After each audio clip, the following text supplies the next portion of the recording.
Earlier today, Army Secretary Mark Esper discussed Army readiness at the Heritage Foundation. Here are some of his remarks. Need to qualify the record that I retired as a lieutenant general, but thank you for that promotion, John. Well, good morning, ladies and gentlemen. Thanks for making your way over to Heritage this morning. Recently, the Army has begun to lay out a new vision that includes a priority on modernization programs that deliver on time, a talent management system that incorporates more flexibility, and a focus on improving readiness for high-intensity conflict. All this with the backdrop of the release of the National Defense Strategy, calling for renewed emphasis on great power competition and turning away from a decade and a half of counterinsurgency operations.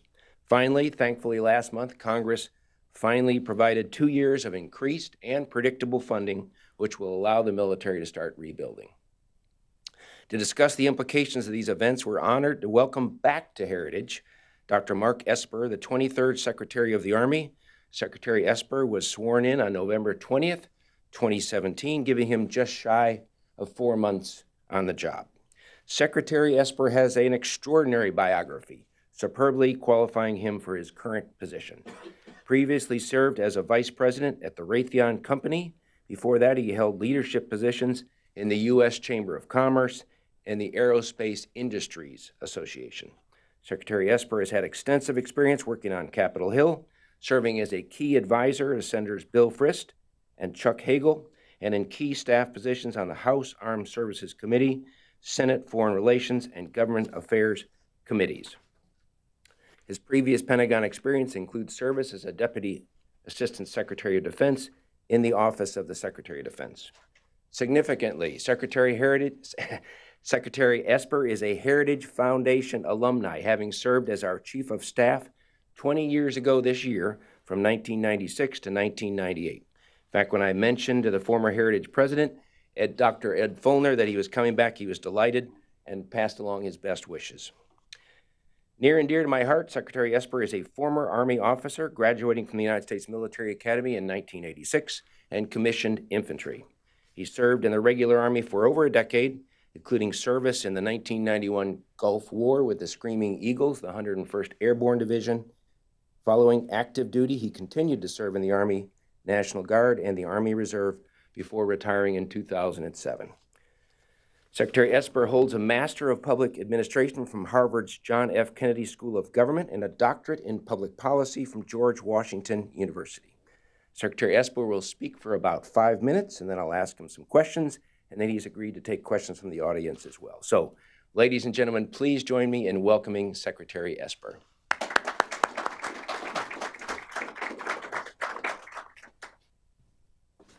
General Sport, thank you very much for that kind and lengthy introduction. You make me feel very old, but I appreciate you hosting this event today and for Heritage hosting it as well. I do want to lay out the basis for my vision that was articulated last week, the Army vision, if you will, and I give you an abridged version of the remarks I gave just to set the stage and to facilitate the Q&A session. So with that, let me step back and give you the historical perspective from which we began this. And you could think about the following. First of all, consider the longest conflict in our nation's history is ongoing. There is tension between defense and domestic spending. Social turbulence and political disharmony divides many. Moscow is expanding its influence and seeking to take advantage of the United States while we're distracted. And at the same time, the Army faces many challenges. We are strained by an unrelenting operational tempo. We're challenged by unpredictable budgets. Our equipment is aging, maintenance costs are increasing, and we've mortgaged the future to pay for today, for the readiness. Recruiting is also becoming more difficult. So does all this sound very familiar to you? If it should, if you're old enough, it was 1973, not 2018 that I'm talking about. 1973 was an inflection point for the Army. It faced a number of significant challenges that I've just outlined. We also learned from what happened in the Yom Kippur War of the same year that the nature of conflict was changing. High-intensity battle was back, and there were many lessons learned. In fact, the Army sent teams to study that conflict, much like we've done in past years, in recent years, with regard to Ukraine. But the great leaders at that time, General Creighton Abrams and others, set out a vision for the Army. And it was very simple. Be prepared to fight and win in a high-intensity conflict against the Soviet Union in Europe. And so we built an entire army beginning in 1973 along those same lines. The result was big organizational changes that brought into existence Army Material Command, Forces Command, and TRADOC. And that's relevant because I'll be talking shortly about Army Futures Command. But we also ended up with the major systems of our era, of General Spore's era as well. We had the Big Five weapon systems. We had the concept of air-land battle, the National Training Center, and of course the all-volunteer force, which at that time was considered very dubious and uncertain. We didn't know what it would mean for our Army and our country. But we still have that same Army from 1973 today, 45 years later. And in some ways, in many ways, it's showing its age. There were some differences between 1973 and today, 2018. First of all, we have a very supportive Congress. They generously gave us a very good budget in terms of FY18 and FY19, building upon a good increase in FY17 as well. We, the Army, have regained the public trust and respect, probably the most admired government institution in America these days. And we certainly have a very professional, all-volunteer force that has served our nation very, very well now for a few decades. At the same time, the future we face is increasingly uncertain. China and Russia, which have been identified as our strategic competitors as part of this era of great competition that the NDS describes, they are modernizing, they are eroding our overmatch, and they are improving their ability to threaten our interests. As we know, Russia is in eastern Ukraine, Crimea, and Syria, and China is increasingly aggressive in the South China Sea. And we should expect to see the proliferation of their weapons, their tactics, and their technologies by others, whether it's terrorist groups or proxies around the world. We also face the character of war is changing.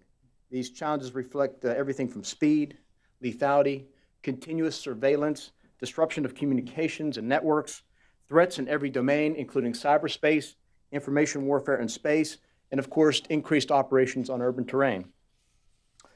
So the Army vision that we developed to win in this new environment outlines a few things we must be able to do differently and better. We have to be ready and able to deploy rapidly. That's not just the regular Army, but that's the Guard and Reserve as well. We have to overcome our adversaries' defenses to make sure that we can access a theater, gain a foothold, maintain that access, and then exploit success.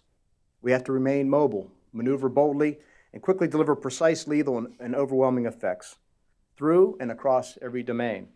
And we must do all this faster than the enemy.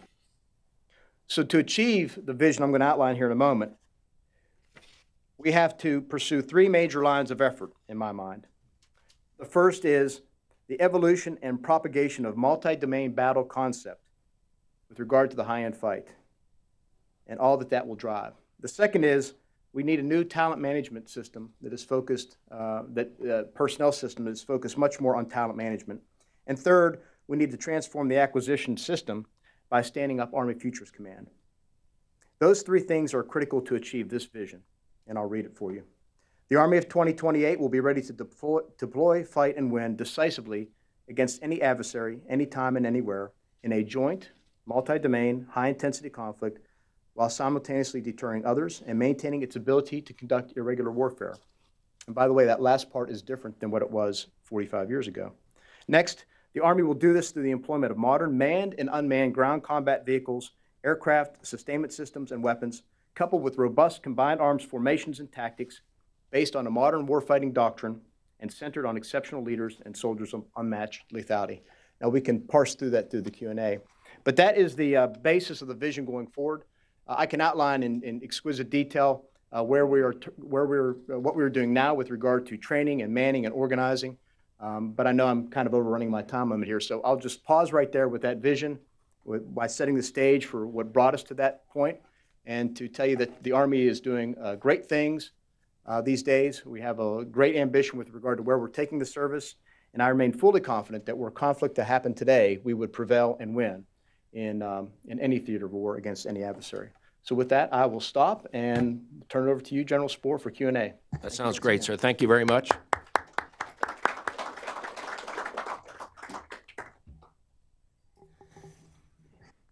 Well, you were going so fast, I didn't get the whole vision written down, sir. But so I'm looking forward to discussing that more in the coming minutes here. But one thing I wanted to ask you about, we have heard a lot from the leads of your cross-functional teams lately. In fact, I think wouldn't be too far to say they've been relatively chatty in military terms here lately. Good. And and I'm sure they're responding to guidance that you're providing them. But and we hear the Army's moving quickly. But even then, the speed is striking, nevertheless. I am just struck by a number of things that the CFTs have said. A first battery of maneuver, short-range air defense systems by 2020. That's 2 years from now. Prototypes of robotic combat vehicles by next year, 2019. And an artillery shell that can go out 40 kilometers by 2020, again, 2 years from now. These are really remarkable. Typically, when we talk about new things, it is in multiples of 5 years. So 2025, that type of thing. I was very interested in how you personally plan to keep these bold plans from becoming bogged down with unanticipated problems, test schedules, things like that, which typically plague acquisition programs. Well, it's a great question. I think first and foremost, the leadership has to be committed to these reforms. And so the Chief of Staff and I meet frequently and review the progress on these with regard to the CFTs and in particular projects. We are now reviewing the modernization major defense acquisition programs on a monthly basis.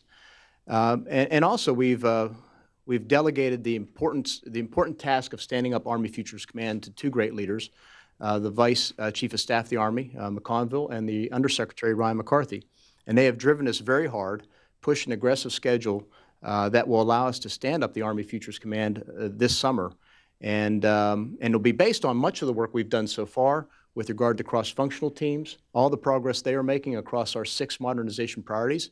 And much of that has been enabled by some legislative changes that were done by Congress in the past couple NDAAs that allow us to use things such as what's called other transaction authorities that allows us to prototype and bring to the field items much more quickly. But there's much work to be done. We have to continue to reform the processes that are inherent in the current modernization process. And we continue to work on delayering organizations. We've been very successful so far with the cross-functional teams. We reduced the layers from 12 to 3 when it comes to those teams and what they're working. But again, much more needs to be done. At the end of the day, what we need to do, and something I emphasize as I talk to our acquisition folks or other parts of the enterprise, is the importance of speed, the importance of managing risk, taking some risk, and making smart choices that put products over process. Just to follow up on that, sir, so we are about 6 months into the fiscal year, and the Army and the other services just got their money. Lots of times we build a schedule, for example, a robotic vehicle next year based on our optimistic view of the world. If we get into another situation in 2019 where the money doesn't flow till the third quarter, does that put any of this at risk? Well, you always have to manage the risk. You're right. We are 6 months into the fiscal year, and we'll see our money soon. That's why we asked for additional flexibility to spend some of that money, and I believe that will be coming. That'll give us a chance. That's mostly O&M money, but with regard to the modernization money, that money is 3-year money, so we have to spend it well. The key, though, is, and I'm assuming that the budget agreement with regard to FY19 will come through, but what we have to do is continue to look beyond 19 because these are multi-year programs in some cases, and make sure that we are doing everything we can internally right now to reform any number of things, processes, how we do service contracts, how we staff our headquarters, because my aim, and it's one of the 3 priorities, focus priorities I had coming into this job, is to look everywhere we can to free up time, money, and manpower so that we can put it into these and other priorities. My view is that as I like to say, you fix your roof when it's sunny out, and right now it appears to be sunny for the next couple of years. The natural reaction is for folks is to get back on their heels and relax a little bit, but I'm actually pressing forward, and I want the chief and I and others are pushing for everybody to be on their toes and look for ways we can find savings because the budget is unpredictable, much like it was in 1973, and so we have to do our best now to find those dollars so we could, again, apply them back to our priorities. Thank you, sir. So at the end, this kind of changing gears a little bit, at the end of the Cold War, the U.S. Army active component was 780,000 soldiers. In 2017, the active Army was 476,000 soldiers. In 2018, the Army was authorized to grow by 7,500 soldiers to 483,500, and then in the 2019 President's budget, it requests an active duty size of 487,500, growth of another 4,000. So a steady growth in the last couple of years, fairly modest, a 2-year growth of 11,500. It's coming at the same time, and I've heard these voices, maybe you have too, that people in Congress and elsewhere are saying that the services are really going to have a hard time recruiting to these numbers, and that maybe it doesn't even make sense to increase the size of the Army if they can't recruit to it. Variety of factors playing into that. 6 months into 2018, sir, I was wondering how recruiting is looking in 2018 and whether you anticipate the Army being able to recruit what they need to. It's a very good question. I'll answer it in multiple ways. First of all, we're on track, which is good news, and I'm confident we'll meet our goal. One of the interesting facts is that our retention rates are higher than they've ever been. So that also takes some pressure off the recruiting end of this. I would say the bigger picture is this, is that the vision, when I outlined the vision last week, speaking to the details, what I said is we need to get to be over 500,000 soldiers with appropriate growth, associated growth in the Guard and Reserve, because the supply of troops, of forces, right now is insufficient to meet the demands and to meet the guidance, the DoD guidelines with regard to deployability or deployment versus home station time. So we need to build the end strength. We will continue to grow at a modest pace. It's important that we are able to absorb these soldiers and make sure we get them through the training pipeline. And also importantly, we are maintaining very high standards. We have not lowered our standards, and there's agreement among the leadership is that we will accept a smaller Army if it means not compromising our standards. I've lived through periods where we've dropped the standards a little bit, and you end up at some point paying for it.